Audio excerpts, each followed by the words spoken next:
육대장. 신선한 양지, 건강한 대파, 오래 끓인 사골 육수. 육개장 한 그릇에 온 힘을 다하니까 건강하다.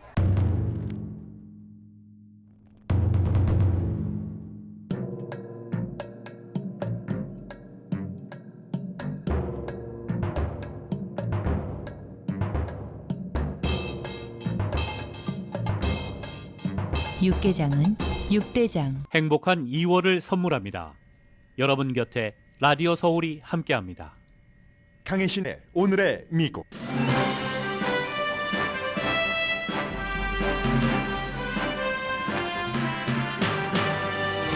바이든 대통령이 오늘 인종 불평등을 해결하기 위한 행정명령에 서명했습니다. 한인타운도 행동하기에 따라 큰 지원을 받을 수 있는 행정명령입니다. 연방수사국은 델라웨어 대학에서 바이든 대통령이 기증한 문서가 기밀 문서인지를 확인하기 위해 수색했습니다. 로버트 허 한인 특별검사가 주도한 수사입니다. 2024년 대선 주자와 후보들이 움직이기 시작합니다. 바이든은 오늘 건강검진을 했고 플로리다와 버지니아 주지사는 각각 이민과 여성의 생리주기 영장에 관한 입장을 밝혔습니다. 론 디센티스 플로리다 주지사는 이민자를 블루 스테이트로 보내는 법안에 서명했고 글렌 용킨 버지니아 주지사는 여성의 생리주기를 경찰이 입수하는 걸 금지하려는 법안을 막았습니다. 조지아주 특별대배심이 트럼프 전 대통령이 주장한 부정선거는 근거가 없었다고 만장일치로 결론 내리고 관련 사안에 대한 위증을 한 증인을 형사 기소할 것을 권고했습니다. 트럼프 전 대통령과 해당되는 사실입니다. 뉴욕시장이 지금까지 반대해왔던 시 공무원의 재택근무를 고려하고 있습니다. 미국과 중국의 외교 관계가 나쁨에서 더 나쁨으로 기울어졌습니다. 베이징은 증거 없이 미국 풍선이 신장과 티베트 지역에서 날아다닌다고 주장합니다. 바이든 대통령은 오늘 중국 풍선에 대해서 연설할 예정입니다. 여러분 안녕하십니까? 오늘의 미국 강예신입니다. 조지아주 애틀란타에 살고 계신 분들 안녕하세요. 아주 그 선거 때부터 유명하게 세계적으로 알려졌었던 풀튼 카운티 그쪽의 특별 대배심이 선거에 대해서 조사했었던 결과가 지금 발표가 됐습니다. 그런데 제가 지금 방송에 들어오기 직전까지는 아주 일부만 발표됐기 때문에 중간중간 여러분들 광고 들으시는 동안에 점검을 해서 한 9시 30분경에 전해드리겠습니다. 먼저 오늘은 지금부터 이미 미국에서는 대통령 그 선거에 여러 가지 그 준비도 하고 이미 니키 헤일리 전 그 사우스캐롤라이나 주지사 유엔 대사의 경우는 발표도 했고 했는데 나머지 사람들도 움직이기 시작합니다. 이 같은 움직임은 미국이 어떻게 흘러갈 것인가 하는 방향을 보여주는 것이기도 하고 현재를 보여주는 것이기도 합니다. 맨 앞부분에 이제 이런 것들을 요약을 해드리겠는데 특히 제일 앞에 제가 지금 전해드리는 이 부분은 저는 뉴스를 하는 사람으로서 큰 뉴스 가운데서 이건 한인타운도 해당이 되겠구나 라고 생각을 해서 이것을 맨 앞에 전해드리고요.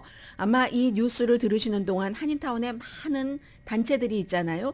개인들이 대통령이 무엇을 발표하면 그 무엇에서 내가 어떤 것을 얻을 것인가 하는 그 과정을 전부 점검을 할 수가 없습니다. 가져갈 수도 없습니다. 그렇기 때문에 한인타운에서 한인회가 됐던 무슨 청소년회관이 됐건 한미연합회가 됐건 많은 한인들을 도와주는 단체에서 오늘 바이든 대통령이 발표한 이 행정명령 안에서 무엇을 타운으로 가져올 수 있는가, 특히 기금 문제입니다. 그런 것들을 여러분들께서 또 점검을 해서 많은 오늘의 미국을 듣고 계시는 한인분들에게도 득이 됐으면 좋겠다 하는 뜻에서 전해드립니다. 바이든 대통령의 행보 그리고 니키 헤일리 약간 또 버지니아 주지사, 플로리다 주지사 이분들이 하고 있는 일들을 전해드립니다. 인종평등에 관한 행정명령에 대통령이 서명을 했습니다. 굉장히 행정명령 이름이 깁니다. 그래서 한국말로 구태여 번역을 하자면 미래의 인종평등과 연방정부를 통한 커뮤니티 지원 한 줄로도 다 안 됩니다. 그 뒤로 조금 넘어가는데 그런 아니거든요. 기본적으로는 유색인종 커뮤니티가 번영하기 어렵게 아주 그 처져 있는 시스템적인 장벽을 연방 정부가 허물어 주겠다는 얘기입니다. 이건 바이든 대통령이 되고 나서 인종 그 불평등을 없애기 위해서 행정명령을 한 큰 것 가운데 두 번째입니다. 경제적인 지원이 포함된 것이요. 2년 전에 처음으로 집무실에 들어갔을 때 첫날 행정명령에 서명을 했는데 그때 13985 바이든 대통령은 역시 소수 인종의 지지를 많이 받은 대통령이기 때문에 민주당 대통령이기 때문에 그러한 것에 서명을 했습니다. 그래서 그때 포함됐었던 것은 역사적으로 무슨 흑인 대학교요. 그리고 원주민 부족, 소수 인종의 어떠한 경제적인 지원을 하는 것, 또 일자리를 주는 것, 주택 기금 이런 것을 연방 정부가 보조하는 행정명령에 서명을 했습니다. 그리고 그 뒤에 아주 유명한 지난해 10월 달이었습니다. 벌써 그게 10월 달에 있었던 일이네요. 마리화나 소지로 연방 정부의 법에 위배돼서 기소됐었던 적이 있는 사람, 전과자였던 사람의 모든 전과를 사면해 줬습니다. 이것은 이제 사법적인 인종 불평등이 있었다 해서 나온 처사죠. 왜냐하면 같은 일이 있었을 때 백인들은 체포되지도 않고 또 유죄 판결을 받지도 않고 하는데 유색인종, 특히 흑인이 많이 그랬다 해서 했던 그게 바로 이제 행정명령이었는데 그때 인종평등을 위해서 한 걸음 더 나아갔다. 사법적인 평등 그런 얘기를 했고 오늘 새로 행정명령을 발표했는데 오늘 행정명령 발표한 것은 말하자면 대통령은 임기가 4년이기 때문에 지난 2년 동안 앞서 말씀드렸던 취임 첫날에 썼던 행정명령에 대한 성과가 어느 정도 있었다고 생각을 하고 하는 겁니다. 예를 들어서 오늘 지금 발표한 행정명령은 차별과 투자를 하지 않음으로 인해서 아주 오랜 동안 견뎌오기는 했지만 많이 발전하지 않은 우리가 자동차를 타고 동네에 들어가면 딱 그 동네에 들어가면 공기부터 달라지고 분위기가 다르잖아요.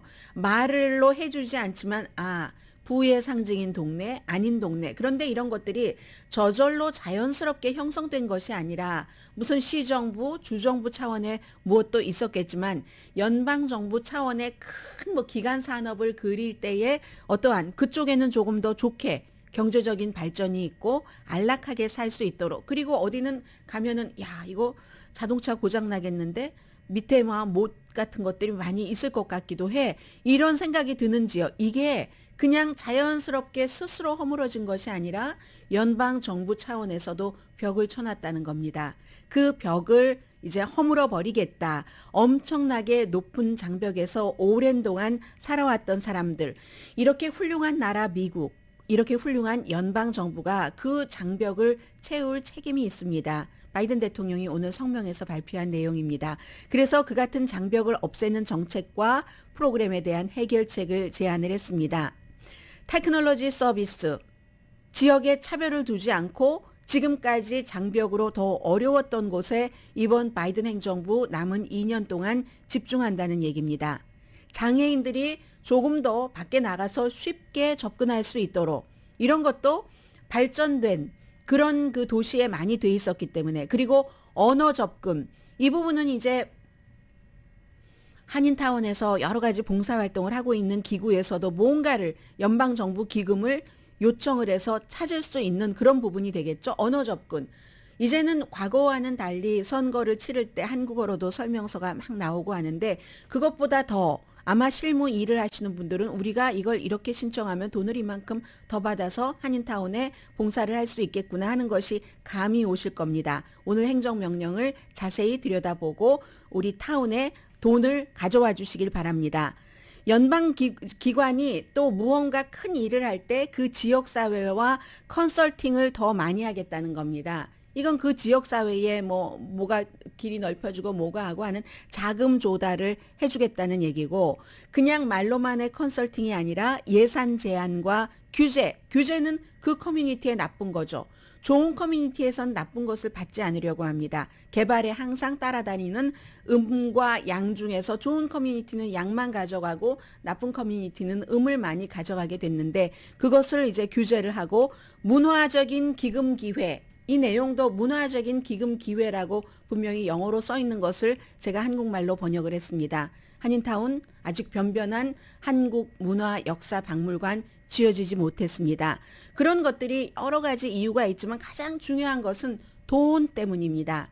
이번에 연방 정부에서 바이든 대통령이 오늘 발표한 행정명령 안에 문화적인 기금 기회 지원이라는 것이 포함되어 있습니다. 그러니까 이것도 역시 관련자들은 그 부분을 파고 들어가시는 게 좋을 것 같습니다.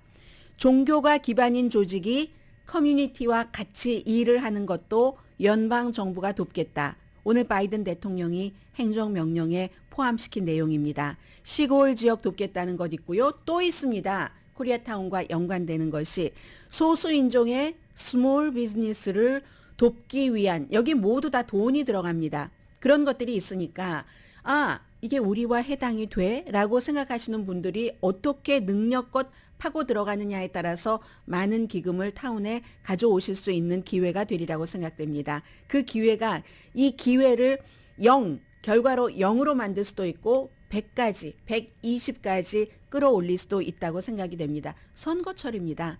선거철이기 때문에 바이든 대통령으로서는 소수인종에게 자신의 표바친 무언가를 하는 것이 중요하다고 생각을 해서, 물론 의회에서 통과된 법이 아니지만 행정명령에 서명을 했고, 이럴 때의 행정명령은 다른 때의 상징적인 행정명령보다 우리가 활용하기에 따라선 훨씬 좋은 기회를 가져올 수 있는 그 같은 행정명령입니다. 미국인이 개인의 자유, 또 존엄성, 번영, 커뮤니티 차원의 그런 것을 거부당하면 결국은 나라 전체가 처지게 된다. 그러나 다른 곳을 이렇게 그동안 처졌고 장벽이 너무 높아서 넘지 못했던 커뮤니티의 장벽을 정부가 내려주면, 그러면 전체적으로 다 같이 올라간다. 이게 바이든 대통령이 오늘 긴 제목에 뭐였죠? 미래 인종 평등과 연방 정부를 통한 커뮤니티 지원 행정명령에 서명을 하면서 한 얘기입니다. 이렇게 하고요. 바이든 대통령 지금 월터 리드 육군병원에서 건강검진하고 있거든요. 이것도 역시 이제 재선에 출마하기 전에 하는 하나의 행위이죠. 지난해에는 뭐 여러 가지 이유, 뭐 바빴다, 해외를 많이 다녔다 등등의 이유로 공개적인 건강검진 하지 않았었고, 2021년도에는 아주 훌륭하다 하는 결과 내놨는데, 오늘이 오후에 이제 그 결과를 내놓게 될 겁니다. 지난해 11월에 80세가 됐고, 이미 가장 나이가 많은 대통령이고, 만약에 재선돼서 그렇게 되면은 82세에 대통령 재선이 시작되는 사람이기 때문에 이 부분이 굉장히 공격의 대상이죠. 어제 니키 헤일리가 바이든 대통령과 트럼프 전 대통령의 나이를 의식해서 본인이 새로운 세대 교체가 있어야지 됩니다. 이렇게 얘기를 하면서 공화당으로서도 또 공화민주를 다 합쳐서 라고 말하면서 75세 이상 된 사람이 국가의 지도자가 되려고 할 때는 어떤 테스트를 거쳐야지 됩니다. 이런 얘기도 했더군요. 나중에 이제 제가 방송 끝나고 나서 자세히 들어보니까는요. 그건 이제 바이든 대통령, 트럼프 전 대통령에게 두 사람에게 다 해당되는 것이고, 두 사람 다 나이로 인해서 이제 후보로 나가서 예비선거 캠페인을 할 때 공격을 많이 받을 겁니다. 그래서 오늘 아침에 박스 TV에 어제 출마합니다 하고 공식적으로 선언을 한 니키 헤일리가 박스 앤 프렌즈에 출연을 해서, 이제 그 원래 박스 앤 프렌즈의 3명 진행자가 트럼프 전 대통령과 재임 당시에는 엄청 친했었잖아요. 지금은 조금 거리두기를 하기도 하던데, 그래서 트럼프 전 대통령의 이 같은 그 나이가 그렇게 많은데 재선 대통령으로서의 뭔가를 할 수 있는가 하는 물음에 대해서는 그 테스트에 트럼프 전 대통령은 통과할 것으로 저는 믿습니다. 제가 트럼프 전 대통령과 같이 일을 해봤잖아요. 이 정도 얘기는 하더군요. 그리고 북한에 억류됐다 석방되고 나서 숨진 미국의 대학생 오로 원비어의 어머니가 샌디 원비어가 니키 헤일리 전 그 유엔 대사를 대통령 후보로서 공식 지지했었던 그런 내용이 있고요. 그리고 대통령만 움직인 게 아니라 론 디센티스 플로리다 주지사는 지난번에 왜 텍사스에서 뭔가 난민 신청을 하려고 하던 사람들을 전세기로 마샤스 비니어드라는 아주 일자리도 없고 하는 곳에 사람들 보내고 해서 지금 소송 걸려 있잖아요. 그것도 보내면서 거기 일자리 많다 하고 거짓으로 뭐 당장 무슨 뭐 맥도널드 같은 햄버거 주면서 그렇게 보냈다 해서 소송 걸려 있는데, 이번에는 그보다 더 광범위하게 주정부 차원에서 뭐 이민자들을 전부 블루 스테이트로 진보적인 민주당주로 보내는 그 같은 그 법안에 서명을 했습니다. 주지사도 공화당이고 또 그 주에서도 공화당이 다수당이기 때문에 가능한 일이고요. 이건 플로리다주의 일이니까 세세하게 말씀드리지는 않겠습니다만은 어쨌든 기본적으로 플로리다 주지사는 바이든 대통령이 국경 정책을 잘 못하니까 우리의 주민을 보호하기 위해서 그럴 수밖에 없다라고 얘기를 했고, 그러나 법적인 도전은 받을 겁니다. 굉장히 비인간적이고 이민자를 무엇보다 정치적인 인질로 이용을 한다 하는 그런 것이 있고, 또 주정부의 예산을, 이거 다 돈 들여야 되는 거잖아요. 예산을 그렇게 사용하라고 허락한 적이 없는데 등등의 이유로 법적인 소송이 이어질 테고, 그러나 또 플로리다의 법원의 구성에 따라서 결과는 다르게 나오니까요. 또 하나는 이 사람은 본인이 대선에 출마한다라고 선언을 하지 않았지만 많은 사람이 트럼프의 대안으로서 생각해 볼 만한 사람이다라고 얘기하는 버지니아의 글렌 용킨 주지사입니다. 역시 2024년도 선거에서도 2022년도에도 사람들이 생각했었던 것보다 굉장히 중요하게 다뤄졌었던 낙태가 이슈가 될 겁니다. 그와 관련된 건데, 이 글렌 용킨 주지사는 공화당이지만 주 상원은 민주당이 주도랍니다. 버지니아가 이제 퍼플에서 약간 뭐 공화당 쪽으로 기우는 것 같다가 민주당 쪽으로 기우는 것 같다가 왔다 갔다 하는 주잖아요. 그래서 상원이 민주당이 다수당인데, 민주당이 어떤 것을 막는 법안을 마련을 했냐면 여성의 생리주기 데이터를 쫓는 그 법 집행을 할 때 여성의 생리주기를 쫓는 앱 같은 것 있잖아요. 여성들이 이제 휴대폰 같은 데다 그런 것을 이렇게 설치를 해놓고 본인이 이제 건강 상태가 어떤가 점검을 하는데, 그런 것을 경찰이 압수할 수 있도록 못하는, 왜냐하면 이건 정말 너무나도 사생활인 것이다. 건강 기록, 사생활적인 것에 그것도 가장 기본적인 사생활 건강 기록이라고 할까요? 해서 민주당이 다수당인 상원에서 이것을 통과를 시켰는데, 그리고 여기에는 공화당 의원들도 찬성을 한 사람이 뭐 9명이든가요? 그 버지니아 주로 볼 때는 반 정도의 공화당 의원들도 찬성을 했습니다. 그런데 이것을 글렌 용킨 주지사가 하원은 또 이제 공화당이 다수당이기 때문에 하원과 잘 협상을 하면서 이루어지지 않도록 결국은 막았다, 이런 겁니다. 그러니까 이제 일반적으로는 개인 건강 정보를 뭐 그렇게 여성의 생리주기까지 말이야 뭐 경찰이 다 뭐 그런 걸 들여다봐서야 되겠어라고 생각하는 사람들도 있고, 그리고 또 다른 사람들이 이거 낙태를 금지하니까 이걸 어떻게 잘못돼서 낙태를 하고 나서 안 했다고 거짓말 치고 할 때 이걸 법적으로 가려내기 위해서도 활용될 수 있어라고도 생각하는 사람이 많은 겁니다. 왜냐하면 글렌 용킨 주지사도 임신 15주일 이후에는 낙태를 금지하는 것을 지지하는 사람입니다. 임신 15주일. 현재는 버지니아주에서 이런저런 이유로 임신 27주까지는 낙태가 합법한데, 낙태를 이제 합법화하고 싶지 않은, 이게 이제 공화당이 내세우고 있는 아주 문화적으로 보수적인 이슈이기 때문에, 그래서 어쨌든 그런 것을 들여다볼 수 있도록 한다. 이 주지사는 여성의 생리주기를 앱을 통해서 경찰이 들여다볼 수 있게 하는, 그렇게 이제 그것을 그대로 유지하도록 했다 하는 얘기입니다. 그랬더니 공화당의 그 어떤 그 의원이 이거는 아니다. 이거 뭔가 예외를 둬야지 되지. 너무나 극단적이다. 임신 24주일까지는 허용을 해야지 된다. 왜냐하면 태아가 기형일 수도 있고, 기형일 때 태아가 태어나서 힘들 수도 있고, 어머니가 감당하지 못할 수도 있고, 그 정도의 결정은 그 산모와 또 그 아버지에게도 줘야지 된다 하는 얘기를 하는데, 그 공화당 의원은 여자고요. 또 산부인과 의사입니다. 아무튼 이런 일이 있는데, 이 낙태와 생리주기는 보수적인 주에서는 뭐 버지니아는 약간 걸쳐 있지만 굉장히 논쟁입니다. 플로리다 주에서도 예를 들어서 여학생이 고등학교에서 이 그 스포츠 팀에 내가 소속돼서 열심히 뛰고 싶다 하는 그런 여학생들에게는 뭐 이제 차트 같은 거 쓰잖아요. 다 뭐 이렇게 쓰는데 기록을 쓰는데 거기에 생리주기도 쓰라고 돼 있답니다. 이건 무엇을 얘기하느냐? 이건 이제 버지니아주는 생리주기와 낙태 이것과 연관된 것이고 플로리다주에서는 생리주기와 성전환을 한 원래 생물학적으로 남자였는데 여자로 성전환을 한 그런 고등학생이 여자 팀에서 뛸 수 없도록 하기 위해서 그래서 그 생리주기를 쓰도록 했다. 그러니까 미국이 어떻게 보면은요. 정치가 극단화되면서 사실은 이런 문제는 미국 사람들 몇 퍼센트에 해당되는 거겠습니까? 1%, 2%도 안 될지 모르죠. 더 큰 그림, 더 많은 사람들에게 해당되는 것에 정치와 정치인이 집중하면 좋은데 서로 극단적으로 가다 보면 이러한 일을 하는데 돈도 쓰고 시간도 쓰고 하면서 사실은 공통 분모를 위한 일을 참 하기 힘들다. 그리고 앞으로 이제 대선이 곧 다가오기 때문에 이런 일들을 우리는 더 많이 보게 될 것이다 하고 각오를 하셔야 될 것 같습니다.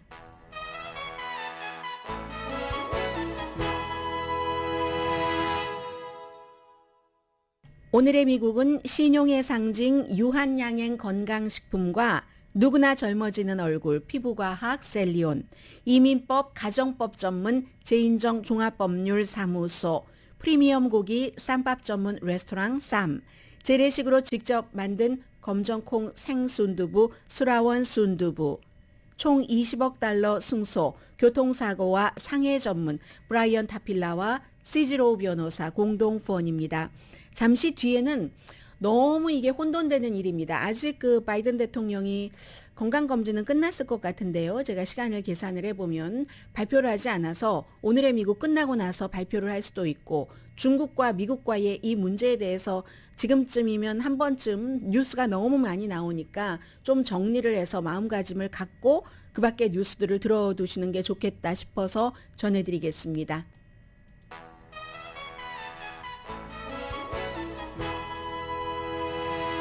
라디오 서울 방송 오늘의 미국 듣고 계십니다. 지금 세계는 그 미국과 중국이 혹시 그 잘못해서 그런 일은 없겠지만 예전에 구소련과 미국이 막 그 대치하고 있었을 때요. 구소련이 처음으로 위성을 발사하고 나서 뭐 존 F 케네디, 뭐 후르시초프 등등의 그 같은 위기가 혹시라도 올까봐 이 중국 정찰 풍선에 대해서 주목을 하고 있는 겁니다. 그리고 바이든 대통령이 오늘 연설을 한다고 하니까요. 먼저 저는 오늘 영국 신문 파이낸셜 타임즈의 사설부터 전해드리겠습니다. 미국 신문의 사설을 선택하지 않은 이유는 그게 조금 더 좀 제3자적인 입장에서 볼 것 같아서 선택을 했습니다. 기본적으로는 미국과 중국과의 관계가 전혀 예상하지 못했는데 아주 나빴다가 이 풍선 이후에 더 나빠지는 쪽으로 가고 있고 베이징은 증거 없이 그냥 무조건 10개의 풍선이 중국을 떠다닌다 하다가 신장 뭐 이렇게 딱 어떤 지역까지 티벳 뭐 얘기까지 하고 있고요. 해서 파이낸셜 타임스는 한마디로 이게 경고 시스템의 차이, 갭을 보여준다라고 지적을 합니다. 1950년대 이후에 가장 이 초강대국 간의 긴장이라고 표현을 하고 있는데 스푸트니크를 그 1950년대 이후라고 하니까 그 스푸트니크 인공위성을 구소련이 미국보다 먼저 쏘아 올리고 나서 그래서 이제 마치 이게 중국이 뭐 더 풍선은 풍선인데 왜 괜한 풍선을 하지? 좀 뭐 있는 거 아니야? 그리고 왜 이러지? 이런 상황에서 하면서 집중이 된다는 얘기인데 정치학적인 변화. 당시에는 구소련이었지만 지금은 중국. 물론 한쪽에서는 또 구소련과 우크라이나 전쟁으로 미국이 대치를 하고 있습니다만 이 지정학적인 위치가 구소련에서 중국으로 바뀌어졌다는 거. 그리고 또 하나는 테크놀로지의 발달이잖아요. 그래서 풍선 옛날 건데 하면서 거기에 뭔가가 있을지도 몰라 하는 막연한 그 같은 그 대중들은 불안하다는 것이죠. 그리고 중국의 정찰 풍선을 미국이 격추시킨 전례가 없기 때문에 첫 번째 것 했고 두 번째, 세 번째, 네 번째 것도 또 격추를 시켰고 F-22, F-16을 동원을 해서 정찰과 정보 사이엔 정찰은 스파잉 한다는 것이고 정보는 인포메이션이잖아요.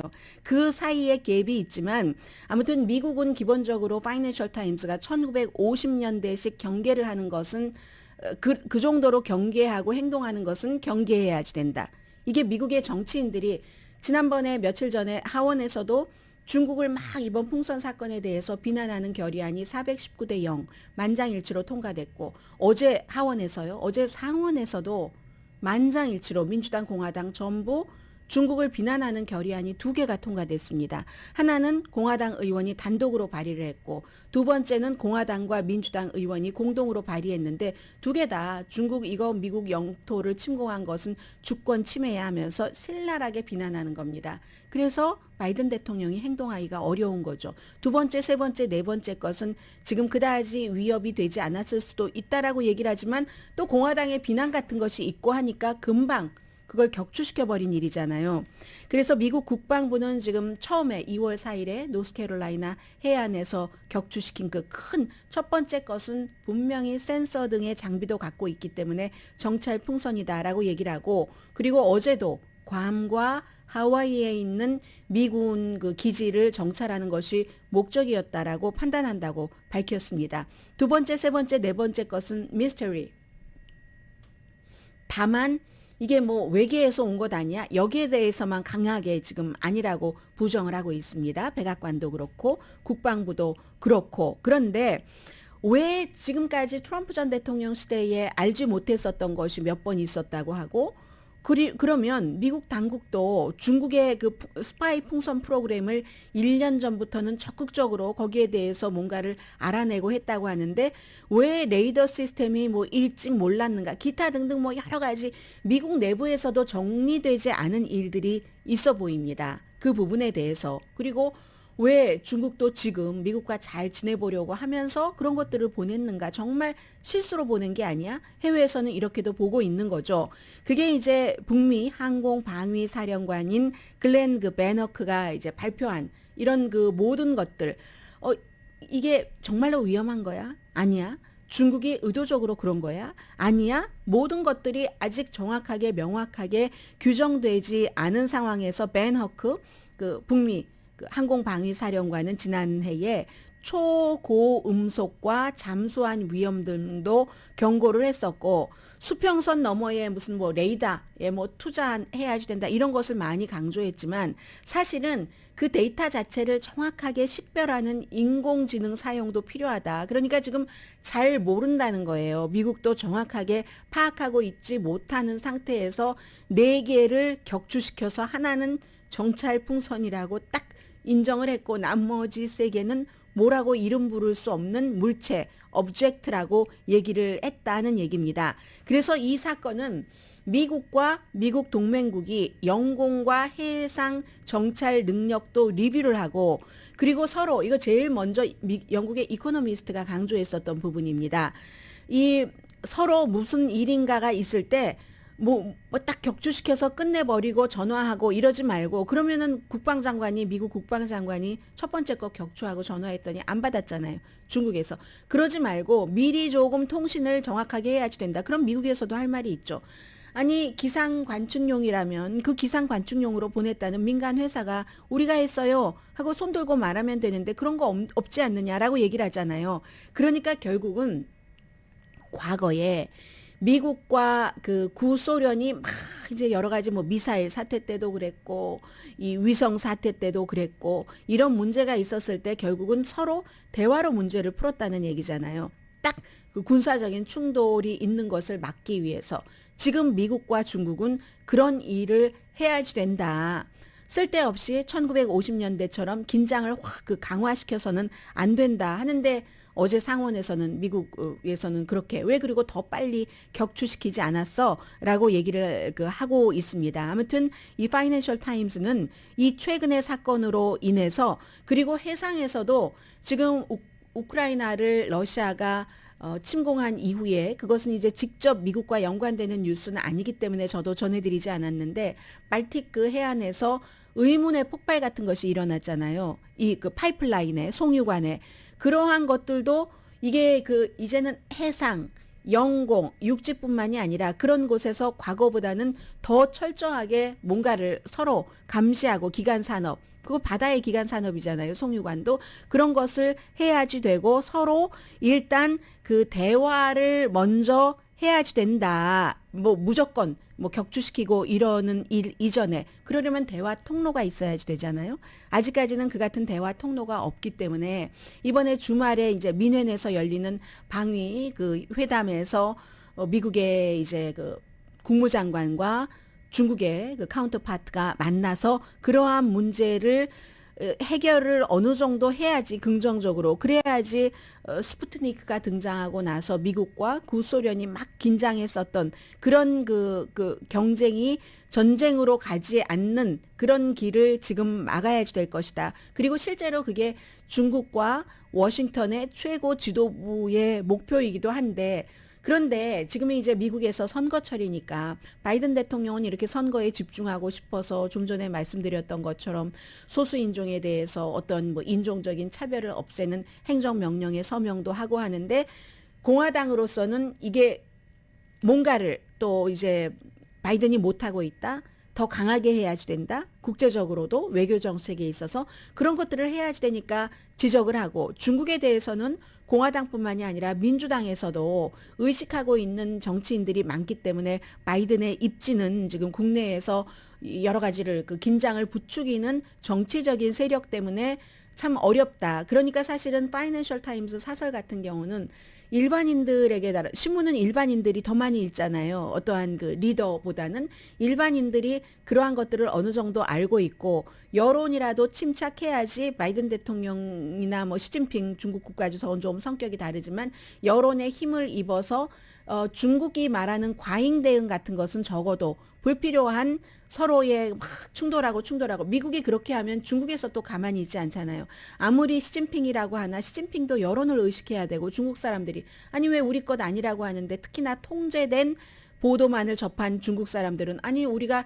기상 그것이라고 하는데 미국이 왜 격추시켰어? 우리도 미국에 뭘 해야지 돼 하면은 강대 강으로 부딪히면은 깨질 수 있으니까 그런 일을 막아야지 된다라고 얘기를 하고 있습니다. 그래서 아마 바이든 대통령이 오늘 좀 포괄적으로 설명을 하겠죠. 그것이 무엇이었는가. 첫 번째 것과 두 번째, 세 번째, 네 번째 것을 나누어서 그리고 하나 중요한 것은 미국이요. 다른 나라를 딱 들여다보는 것. 정찰에 있어서는요. 중국보다 훨씬 앞섭니다. 아무리 중국이 무슨 뭐 테크놀로지가 어떻고 5G 이런 얘기를 많이 들지만 딱 군사적으로 감시하거나 정찰 이런 부분에 대해서는 그래서 중국이 더 좀 초조해하는 부분이 있다는 것 말씀드리고요. 중국 워싱턴으로서는 항상 러시아의 우크라이나 이게 우려되는 것처럼 중국의 대만이 우려되고 중국으로서는 아니 엊그제도 얘기를 하던데 미국에서 대만을 미국이 보호를 한단 말이야. 대만은 우리 거거든. 바이든이 대만을 방어한다는 것을 너무 싫어하는 거죠. 조금 있으면 또 케빈 맥카티 공화당의 하원 의장이 대만을 방문할 것으로 지금 알려지고 있잖아요. 거의 확정적으로. 그러니까 중국으로서는 예민할 수밖에 없고 해서 민헨 안보 회의에서 안토니 블링켄 국무장관이 왕이 외교부장을 만나서 이러한 것들을 조금 긴장을 완화를 할 수 있을까? 바이든 대통령이 오늘 어디까지를 얘기하고 본인의 입장을 얼만큼이나 얘기할 수 있을까? 그리고 이제 항상 외교적으로 회담을 할 때는 장소도 중요합니다. 독일의 저는 못 가봤습니다만 바이에른 호텔이 사람과 사람이 만나서 쉽게 대화를 할 수 있는 그런 구조라고 하죠. 또 아주 대화할 수 있는 그 장소 같은 것도 쉽게 마련할 수 있고 그래서 이번에 이 긴장이 조금 풀어지기를 세계에서는 희망을 합니다. 미국 내부에선 정치인들이 이렇게 얘기를 해도 세계에서는 그냥 좀 이렇게 좀 가볍게 갔으면 그리고 카멜라 해리스 부통령도 그곳에 참석하니까요. 미국은 항상 국내적인 문제가 있지만 국제적인 해외적인 문제에서는 중국과의 경쟁 내지는 경쟁이라고 하지 대결이라고 하는 거 싫어하잖아요. 투쟁이라고 하는 것도 싫어하고 중국과의 경쟁이 너무 중요해서 어떤 땐 이게 너무 강해지면 국내 문제가 다 뒤로 가버리고 이것만이 남아있을 수 있는 그런 경우도 있기 때문에 중국 문제는 아무튼 미국 밖에서는 조금 더 냉정하고 냉철하게 처리해야지 된다 하는 것을 세계의 중요한 신문들은 사설에서 이렇게 파이낸셜 타임스처럼 강조하고 있습니다.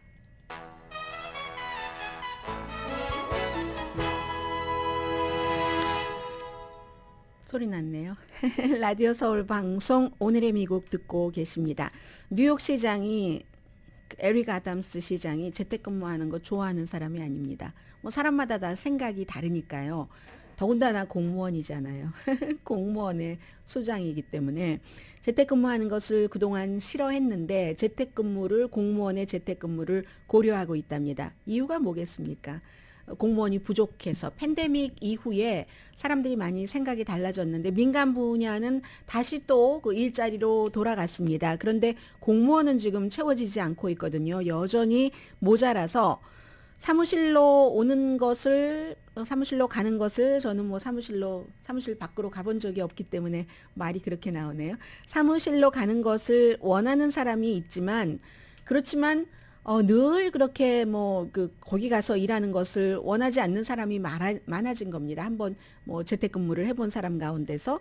그래서 이 에릭 아담스 뉴욕 시장도 그러면 내가 새로운 현실을 받아들여야지 되겠다 해서 융통성을 주면은 이쪽도 옵션이 생기잖아요. 저쪽에 융통성을 주면 꼭 사람이 옷 입는 것이 불편해서 해서 이런 것뿐만이 아니라 피치 못할 집에 아픈 어머니가 계신다던가 아니면 아이가 어려서 가능하면 집이 또 머니까 이 시청과 그래서 그러는 분들도 계실 테니까 그 같은 옵션을 주면서 조정과 조율을 한다. 하이브리드를 검토를 하겠다는 얘기입니다.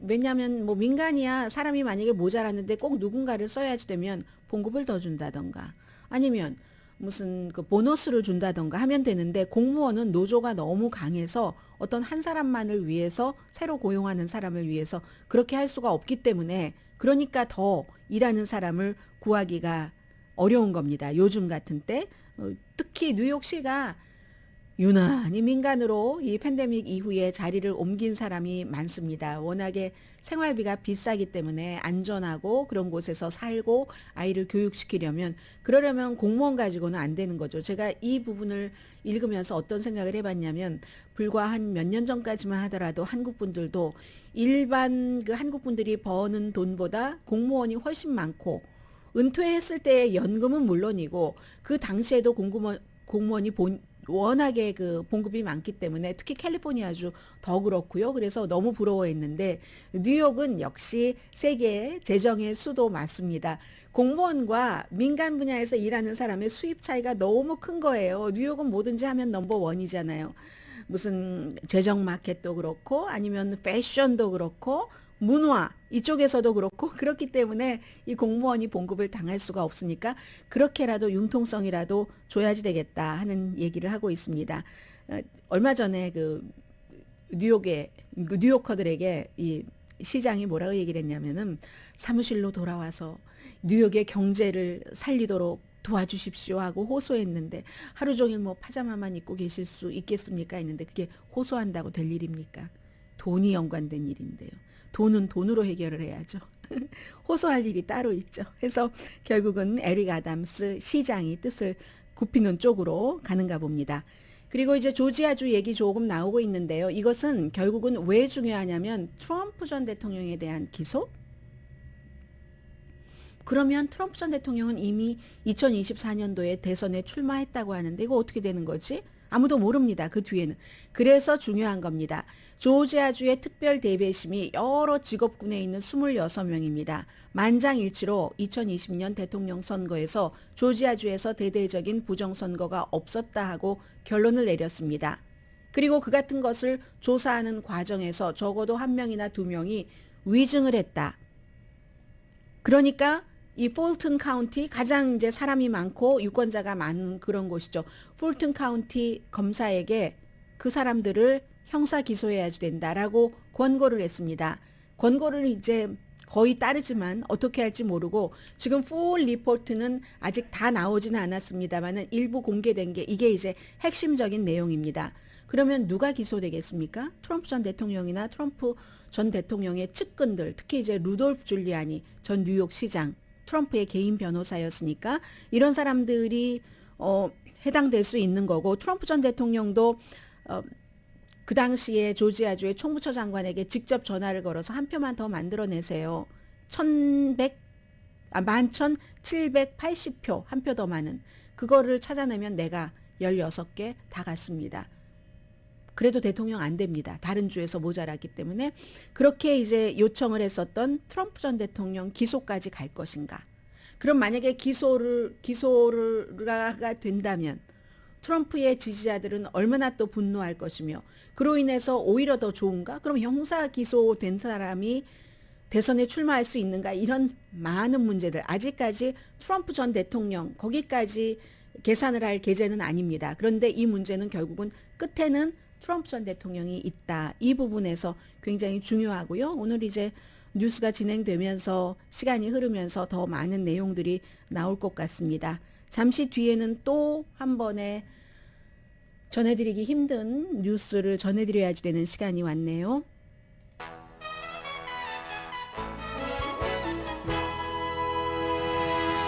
라디오 서울 방송 오늘의 미국 듣고 계십니다. 바이든 대통령의 신체 검사, 건강 검진 기록은 아마 지금 나온 거 보면은 그 나이에 맞지 않게 무척 건강하더라 예상했던 대로입니다. 그렇게 나왔다고 하고요. 그리고 이 내용까지 같이 전해드려야지 되겠네요. 연방 수사국이 바이든 대통령이 델라웨어 그 대학교를 나왔잖아요. University of Delaware. 그래서 이제 그곳 태생이고 그곳에 거의 2,000개의 박스, 1,850개 박스를 자료를 기증을 했답니다. 모교니까 그렇게 기증을 해서 아직까지 이 자료가 일반에게 공개되지는 않았다고 하는데요. 그런데 이제 그것까지 로버트 한인 특별검사가 기밀 서류에 대해서 조사하는 이제 수색을 했답니다. 1월 달에 1월 말일부터였으니까 1월 말일이나 바로 그 2월 초부터 해서 그 많은 것을 일단은 검토를 하고 아직은 그 기밀 서류가 그 안에는 포함되지 않는 것으로 보이긴 하지만 still 그 검색 중이라고 합니다. 특히 이제 몇 개의 상자를 그 수거를 해서 2월 달에 조사를 하고 있다고 하고요.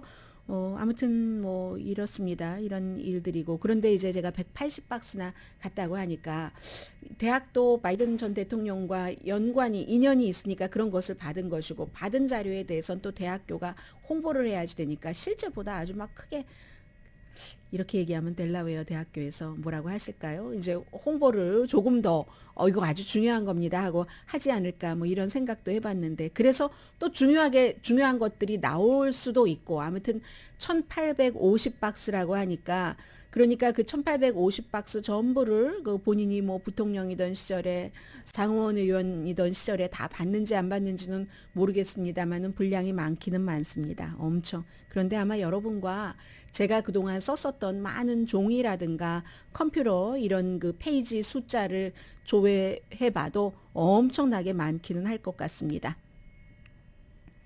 시엘로 비스타몰, 텍사스 엘파소에 잘 그쪽을 알고 계시는 분들은 알고 계시겠죠. 여기서 또 어제 총격 사건이 일어나서 1명 숨지고 3명 부상당했습니다.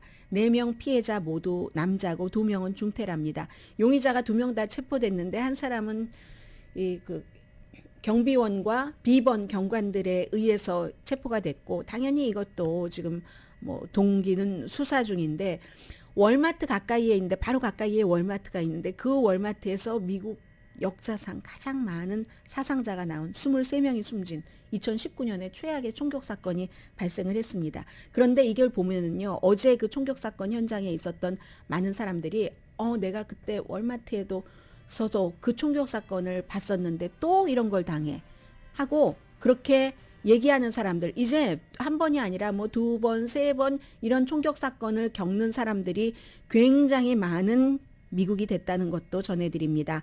오늘의 미국은 신용의 상징 유한양행 건강식품과 누구나 젊어지는 얼굴 피부과학 셀리온 이민법 가정법 전문 제인정 종합법률사무소 프리미엄 고기 쌈밥 전문 레스토랑 쌈 재래식으로 직접 만든 검정콩 생순두부 수라원 순두부 브라이언 타필라와 세지로우 변호사 공동 후원이었습니다. 10시에 좋은 아침 좋은 하루 방송되고요. 저는 어제 막 날아다니는 꿈 꿨어요. 기분 좋습니다. 강혜신이었습니다.